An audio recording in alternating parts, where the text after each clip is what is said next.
Shorted House, October edition, exercise number 17. Be ready. Start.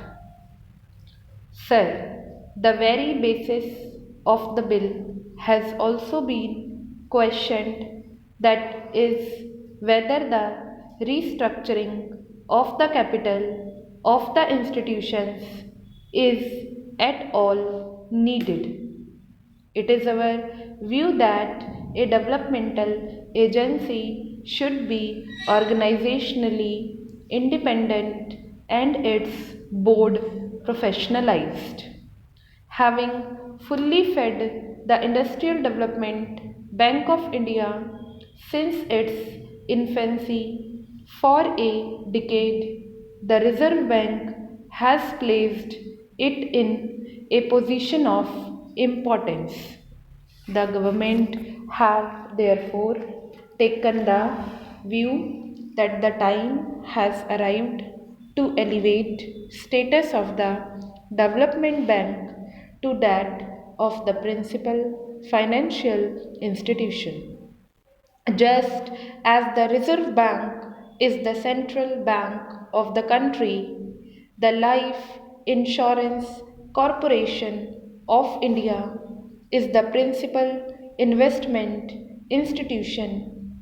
The development bank should achieve the status of the principal financial institution, all the three being directly owned by the government. The bill seeks to achieve this purpose.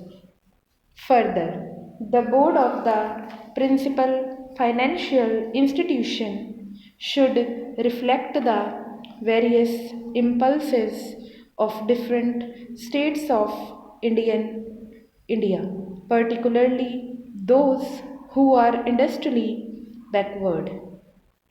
As I have already explained, you will see from clause 6 of the bill that in a board of 25 members, excepting two who are government officials and two employees of the financial institutions, the rest are professionals in the sense that they represent all India and state level financial institutions, banks, and various fields like science, technology, industry, economics, industrial, cooperative marketing, etc.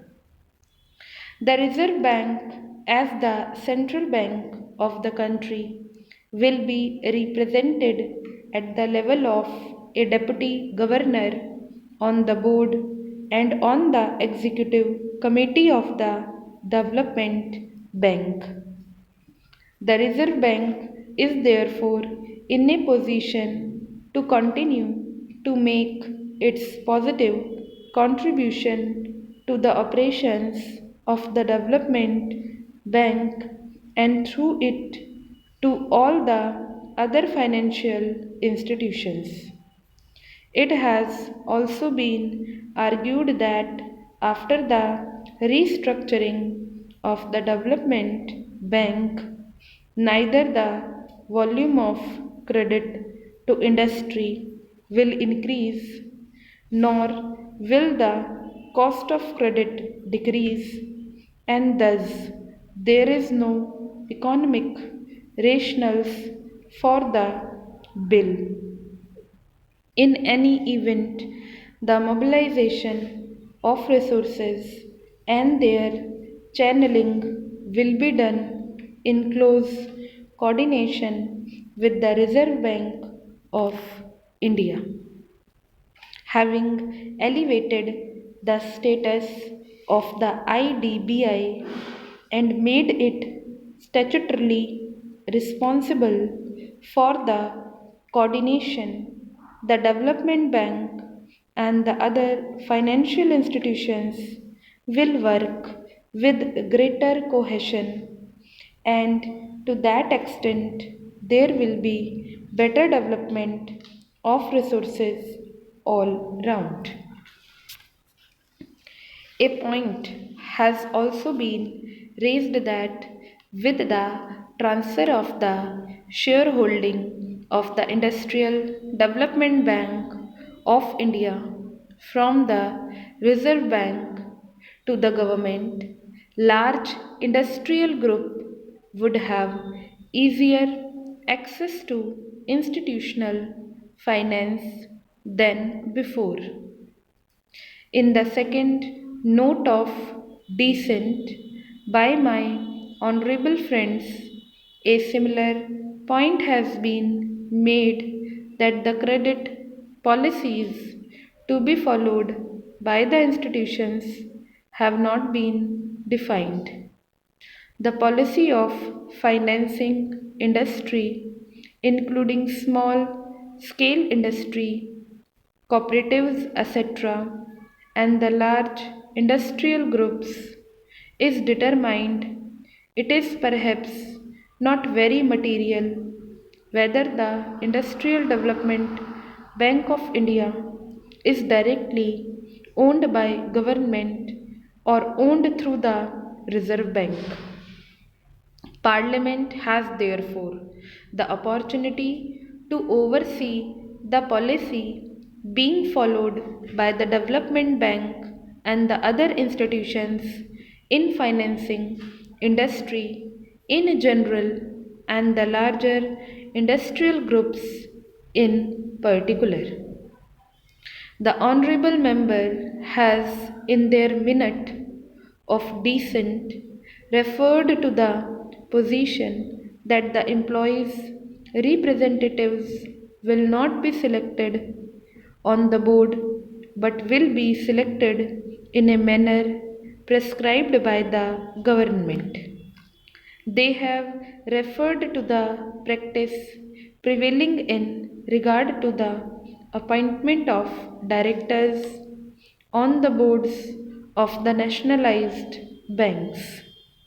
I may inform the House that in the case of the nationalized banks, the scheme framed under the Banking Nationalization Act does not provide as such for a direct election by workmen of their representatives on the boards of the banks, and a representative is chosen out of a panel of three names suggested by the Federation, which, on verification by the Central Labour Commissioner, has the largest number of workmen as members. A more or less similar procedure will be drawn up in this case also for selection of the employees' representatives. I now take this opportunity of paying a tribute to the services rendered by the Reserve Bank of India in feeding the Industrial Development Bank of India from its infancy and having brought it up to its present status so that it could take up the leadership of the other financial institutions independently. As I have already stated earlier, the Industrial Development Bank of India will continue to be as much a concern of the Reserve Bank as of the government in the new setup as well. I have every hope that the Development Bank, as the principal, with its enlarged role, should be able to play an effective part in the balanced industrial development of the country in accordance with national priority and aspirations. With these remarks, I commend the bill to the Honorable House for consideration for useful debate. Stop.